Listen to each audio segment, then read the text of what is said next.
এই বৃষ্টির দিনে চায়ের সাথে এই ভুট্টার পকোড়া একবার খেয়ে দেখুন, পুরো জমে যাবে। এই ভুট্টার পকোড়া বা সুইট কর্নের পকোড়া বানানোর জন্য প্রথমে ভুট্টাগুলোকে ভালো করে কেটে নিতে হবে।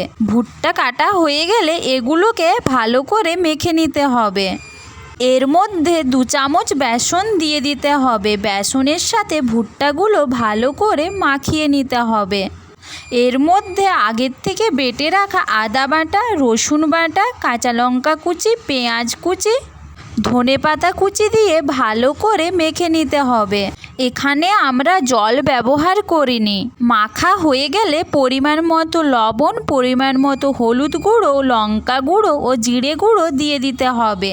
আবার ভালো করে মেখে নিতে হবে। এর মধ্যে সামান্য পরিমাণ জল দিয়ে 1 চামচ বেসন দিয়ে ভালো করে মেখে নিতে হবে। এই মাখাটাকে নরম করার জন্য সামান্য পরিমাণ জল দিয়ে ভালো করে মেখে নেবেন।